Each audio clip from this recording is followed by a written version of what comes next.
And now, here's another in NBC's great parade of new shows.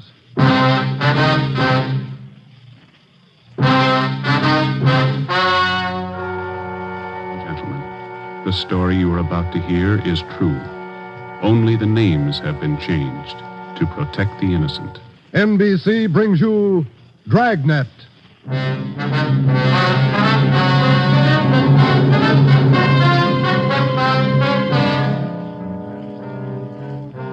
You're a detective sergeant. You're assigned to a homicide detail. A man's wife has suddenly dropped from sight. On the surface, it appears only as a routine missing persons case. You start to investigate. Suspicion grows. There is evidence of possible foul play. Your job, find the woman or find her murderer.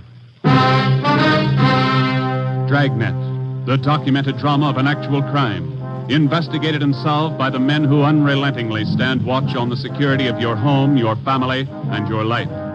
For the next 30 minutes, in cooperation with the Los Angeles Police Department, you will travel step by step on the side of the law through an actual case transcribed from official police files. From beginning to end, from crime to punishment, Dragnet is the story of your police force in action. It was Wednesday, September 15th. It was warm in Los Angeles. We were working a day watch out of homicide. My partner's Ben Romero. The boss is Ed Backstrand, chief of detectives. My name's Friday. I was on the way back from lunch, and it was 12:56 when I got to room 42. Homicide.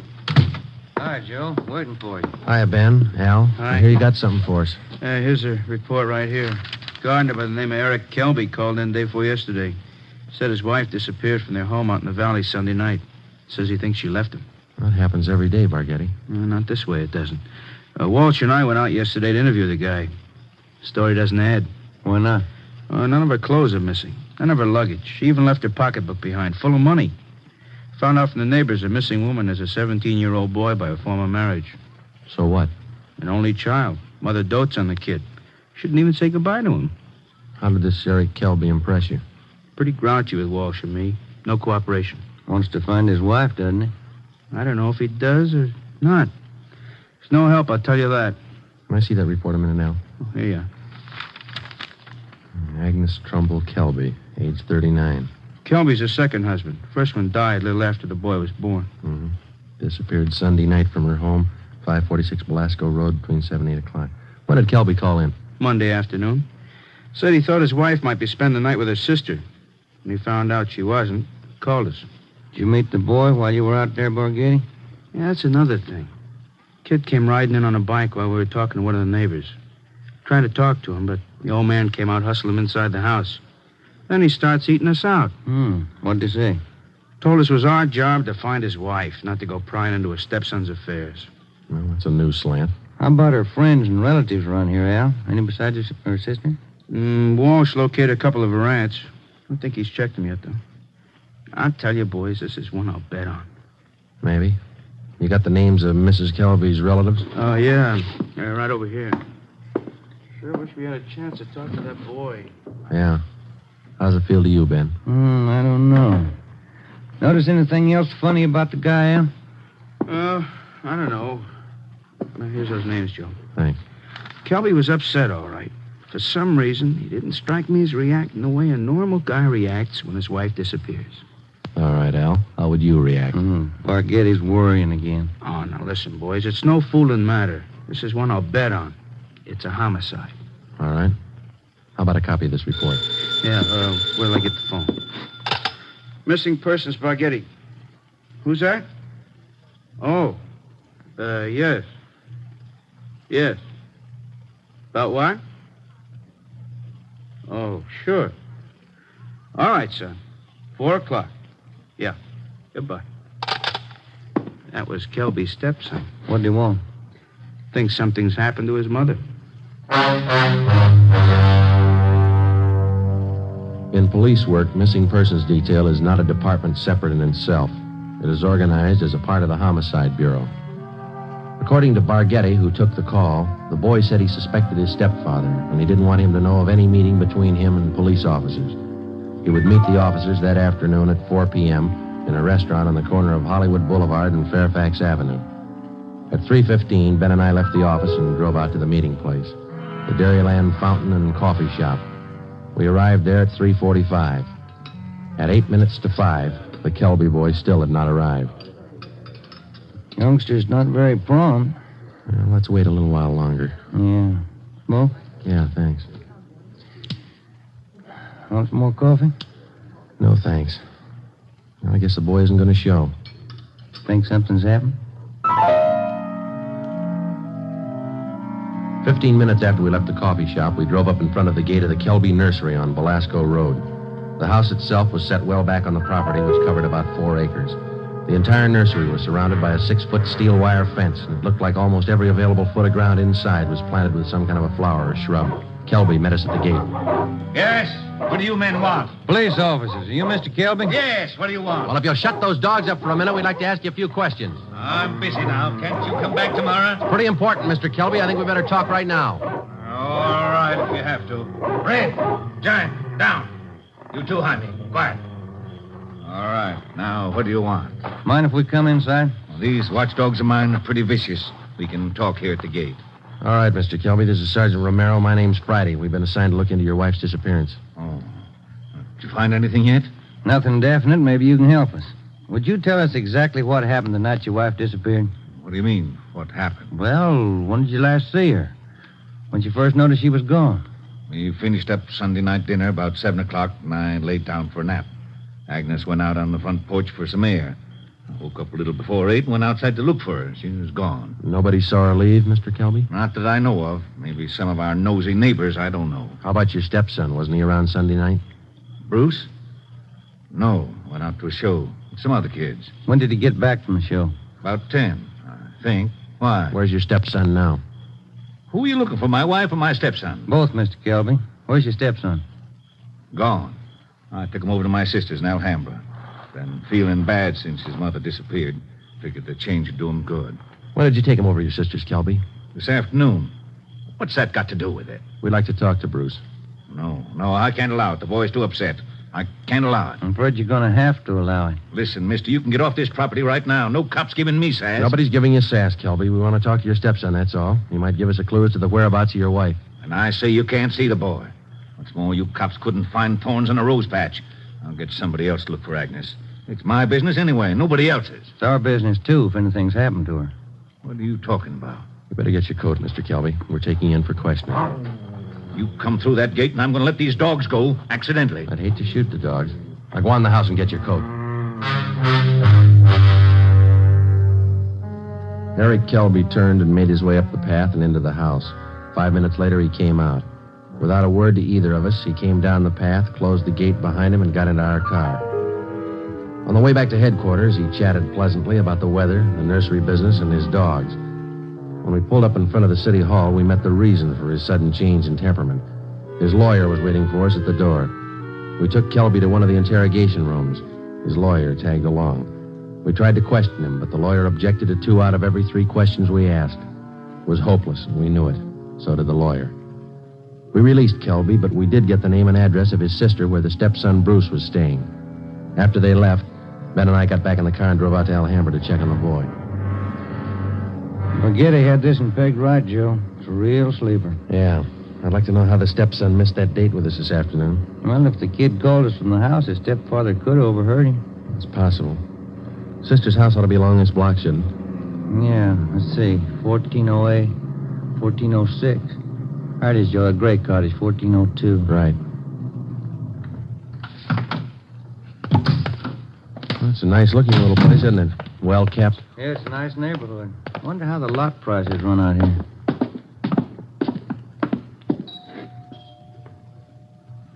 Somebody's coming. Yes, what is it? Police officers, ma'am. Are you Miss Kelby? Bertha Kelby, yes, that's my name. Why? We talked to your brother earlier today, Miss Kelby. He said that you brought his stepson Bruce here to stay for a while. We'd like to see him. Bruce? Yes, he was here till about, an hour and a half ago. I went to the store, and when I came back, he was gone. Have you any idea where he might be, Miss Kelby? Well, I telephoned my brother Eric's place just before you came to the door. He's not there. I don't know where he might be. I'm worried about him. He seems so upset. This business about his mother's disappearance, you know. Would you mind if we came in and looked around, Miss Kelby? Well, no, not at all. We went in and looked the house over from one end to the other. There wasn't a trace of the boy. We drove back to Kelby's nursery and satisfied ourselves the boy wasn't there. Then we came back to Alhambra and we kept an eye on Miss Bertha Kelby's home until midnight.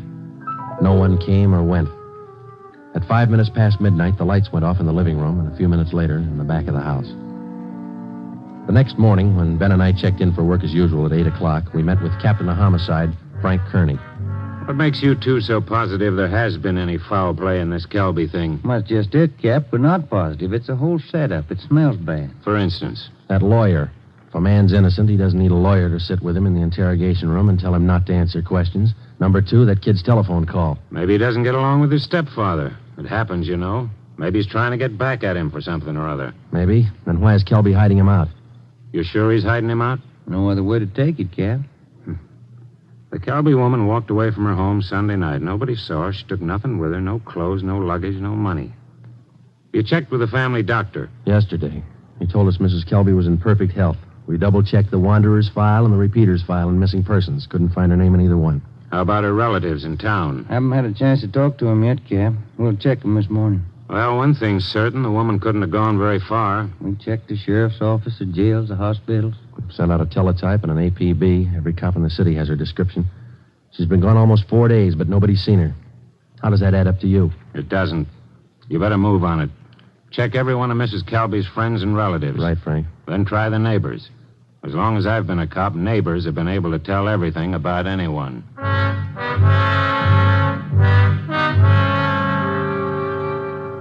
All that day, Ben and I made the rounds. First stop was the Western National Bank, where Mrs. Kelby maintained her account. Her savings statement showed a total balance of $31,564.17. Her separate checking account had a balance of $842.71. At the Farmers Mutual, we found the record of an insurance policy issued to Agnes Trumbull Kelby. It was a 20-pay life policy covering the insured in the amount of $30,000. The beneficiary was listed as the insured son, Bruce Trumbull Kelby, if living upon the receipt of such due proof. If not, the insured's husband, Eric J. Kelby. By the time we finished checking her financial status, the odds were piling up fast. From only casual reports, we knew that Eric Kelby was a frugal man. If he was greedy as well, if he wanted or needed money badly enough to kill, then he had all the motives necessary to murder his wife. Maybe his stepson, too. Ben and I started to make the rounds of Mrs. Kelby's friends and relatives. Our first stop was at the apartment of Agnes Kelby's sister, a talkative maiden lady in her early 60s. Agnes just isn't that kind. Oh, I'm worried sick about this. I really am. And Bruce, the poor lad, he must be heartsick. And Eric, what does Eric say about all this? He says he thinks his wife left him. Left him? Why, that's ridiculous. How strange. Can you think of any good reason why your sister would leave Mr. Kelby? Why, no. They had tiffs, of course, small ones. But, of course, there was that argument about Bruce. The two of them always seem to be arguing about Bruce. How do you mean, ma'am? Oh, well, raising the boy and all, you know. The last time I talked to them, they were tiffing about whether or not Bruce should be paid for working in the nursery for Eric. And the strangest thing, Eric seemed to be so upset about it all. Imagine. All on account of paying the boy a few dollars for good, honest work in that silly nursery. Well, you know, I'm the outspoken kind, and I just told Eric. Eric, I said, don't be an old meanie. Pay the boy. That was the extent of the information which Mrs. Kelby's sister had to offer. Next, we called on an aunt, Mrs. James D. Trumbull, 83 years old. She could hardly understand our questions, let alone answer them. She hadn't seen her niece, Agnes, in a year. After that, we paid a visit to one of Mrs. Kelby's friends, a Mrs. Lillian Humboldt. Well, I'm sorry, Sergeant, but I can't think of any good reason why she would leave him. Unless that silly business about Bruce got out of hand. You know, maybe Eric is just a little jealous of the boy. Next, we called on Daisy McLeod, who worked as a day maid for Mrs. Kelby. Officer, what Mr. and Mrs. Kelby thought, what they said, what they did, it's none of my business. I come in the morning, I do my work, I do it well. I'm not the nosy type, and I don't pry. I take half an hour for lunch, and when I'm through, I take my pay, and I don't expect tips, and I take the bus home. I'm not the peeking through the keyhole kind, sneaking around corners listening. But what I couldn't tell you about that man. Exactly what do you mean, Miss McLeod? Oh, he's a hard man, you know. They're always arguing about the boy. Bruce this, Bruce that. He's a nice boy, I think.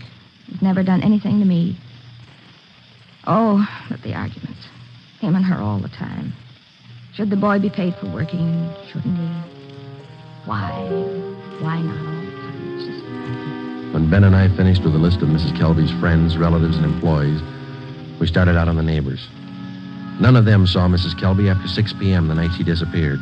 2 of the neighbors said they saw the porch light burning after 7 p.m., but both said the porch was empty. Mrs. Kelby was not sitting in her chair at the usual time after dinner. According to them, that was one of her habits.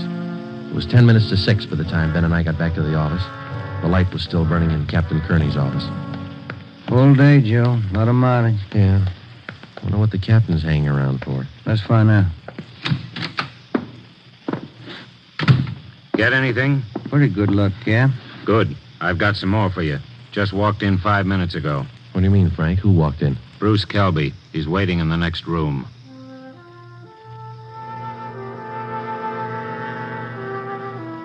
We went in the next room and met Bruce Kelby. He was small for a 17-year-old, dark-haired, and a little on the sickly side. He told us that he couldn't keep the date he made with us on the phone because his stepfather apparently did overhear the conversation and drove him directly to his sister's home in Alhambra. We asked him why he was so sure that his stepfather was responsible for his mother's sudden disappearance. For one thing, all 3 of us usually go to the early show on Sunday night. Eric, Mom, and me. But last Sunday, Eric said he wasn't feeling good and he wanted Mom to stay home and take care of him. Then he told me to go on ahead to the show, so I did. What time did you get home, son?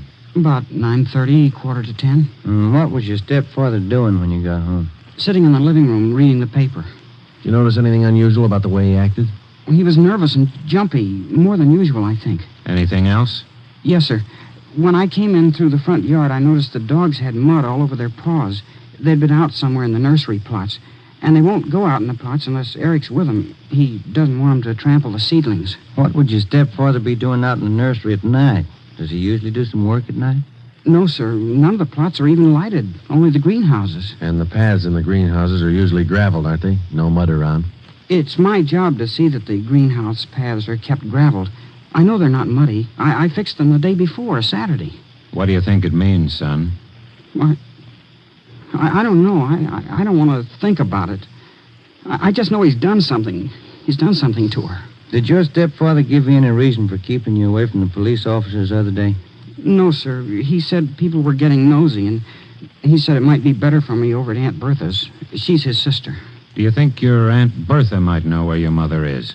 No, we hardly ever see her. We don't know her well at all. We've heard your mother and your stepfather argued about whether you should be paid for your work in the nursery. When I started to work for him, he promised he'd pay me. I was saving up to buy a 31 Model A.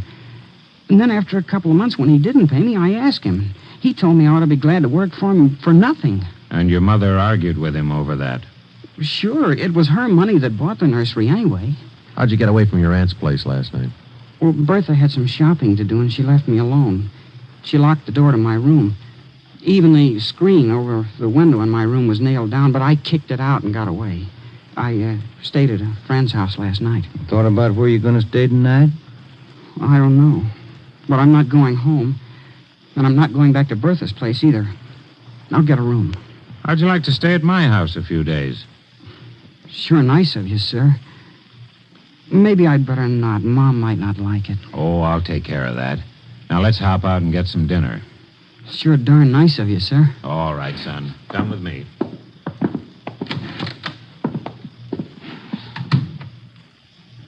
What do you think, Joe? He could be lying. Yeah.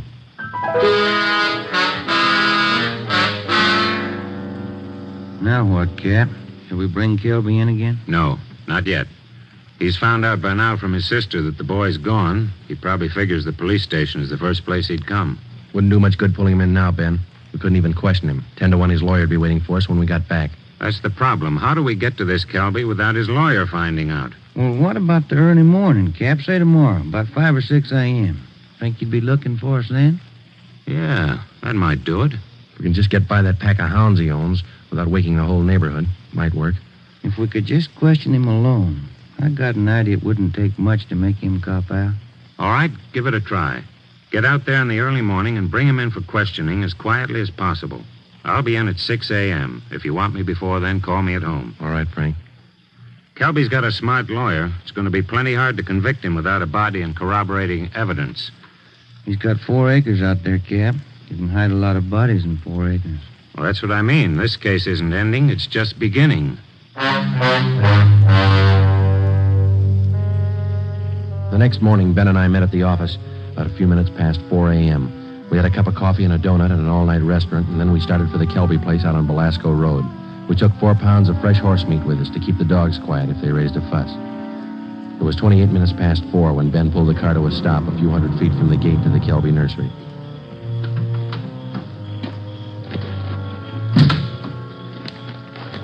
We got out of the car and made our way down the road to the gate. I reached in and tried the latch. It was padlocked. The dogs started in. Okay, Ben, looks like we'll have to jump the fence. Toss some of that horse meat over to him. Yeah, here. That's it. Come on, let's climb. Keep an eye on those hounds. Looks like they could chew your leg off. Yeah. Here comes a third one, Ben. Toss some more meat. Yeah, there you are, boy. Go get it, boy. There. Look, Ben, lights going on in the house. Come on, let's make it fast. Who is it? Who's there? I'll set the dogs on you. Police officers, Mr. Kelby. What? What are you doing out here this time of night? You're under arrest, Kelby. Get your coat. You cops are asking for a peck of trouble. Get your coat. Where's my stepson? What you done with him? What have you done with your wife? You're going to pay for this. I'll have your jobs. That's not the first time we heard that, Kelby. Let's go.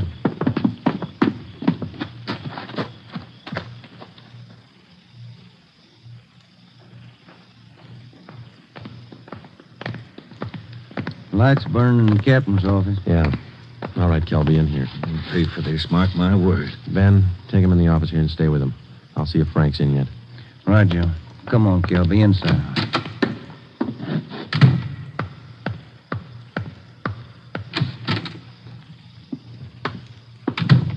Friday? Did you bring in Kelby? He's down in the interrogation room. Ben's with him. Somebody saw you. Don't think so. They must have. Kelby's lawyer's sitting in the next room.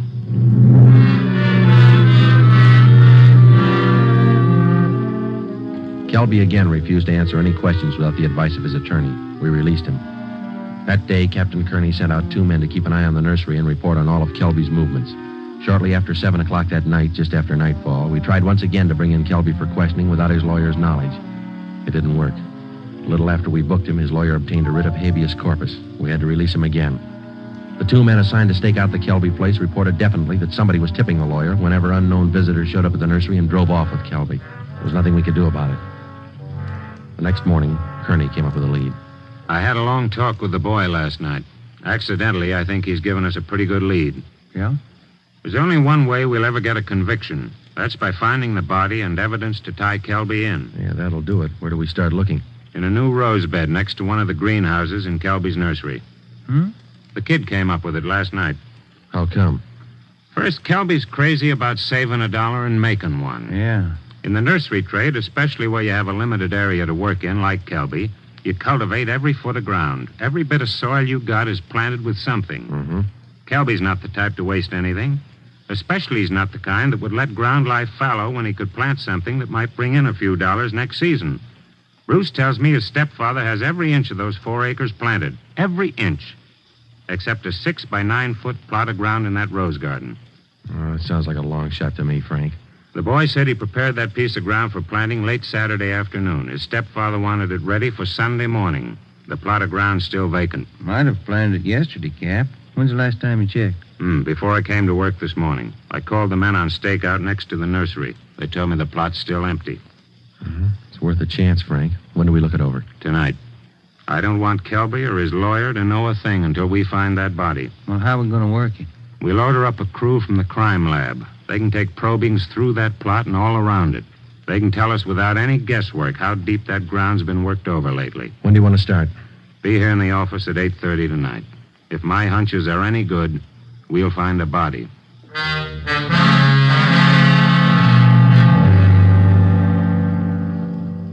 It was 10 minutes past 9 that night when we got to the Kelby place.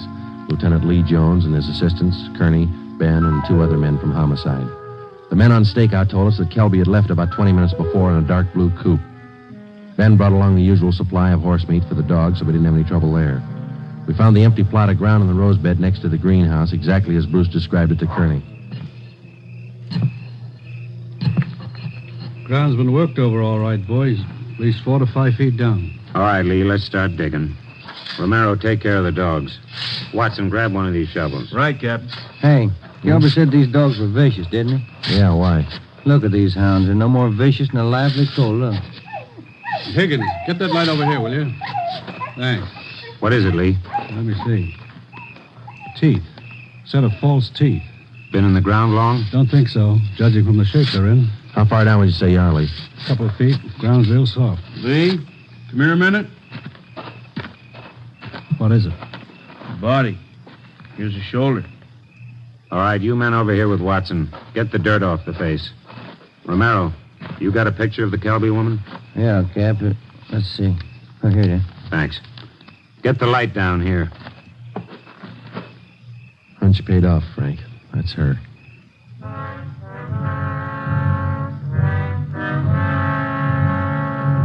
Ben and I went back to the car and notified communications to broadcast a want for murder on Eric Kelby. His description, together with a description of the car and license number of the car he was driving, was rebroadcast every 15 minutes. Then we went back to check the house. We found the front door unlocked. We went inside and looked around. In one bedroom, we found clothes scattered over the bed and the floor. There was only one old suit remaining in the closet. On the table next to the bed, we found an airline's timetable. We got to the phone and notified communications to alert all police details at railroad stations, bus terminals, and airlines, and then to send out an APB on the teletype. After that, we checked with the airlines. One of them told us that a man answering Kelby's description had booked passage for Mexico City. The plane was scheduled to take off at 10:40 that night from Burbank Airport. Ben's watch said 4 minutes past 10. We called the detail at the airport and alerted them. Then we drove over to check in person. It was 10:35 p.m. when Ben and I took up our positions just inside Gate 3, where passengers were boarding Flight 72 for Mexico City. He's cutting it close, Joe. Got about 4 minutes more to make that plane. We waited. The crowd got thicker as departure time came closer. At 10:39, Eric Kelby came through the main entrance, across the terminal, through Gate 3, into a pair of handcuffs. I don't understand. What does this mean? We found your wife's body, Kelby. What? I don't know what you're talking about. In the rose patch next to the greenhouse. Your lawyer can't help this time. Mexico City. Would have been a nice trip. Expensive. I'll plead insanity. I didn't know what I was doing. Be a nice vacation next year, Joe, Mexico City. I'm going to talk to my wife about it. I didn't mean it. She slapped me. We were arguing about the boy. I didn't mean it. I don't know if you did or not, Kelby, but you killed her. Come on. You missed your plane.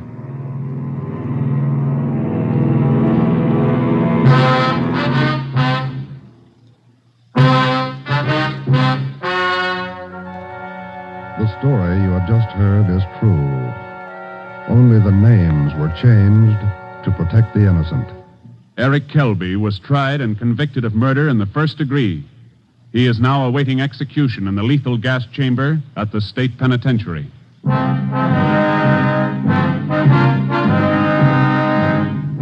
You have just heard the 14th in a new series of authentic cases transcribed from official files.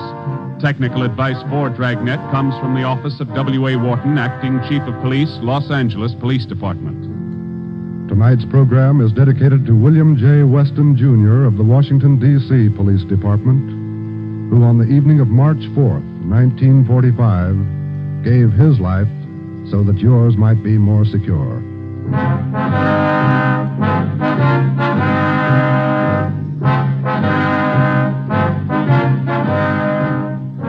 Dragnet came to you from Los Angeles.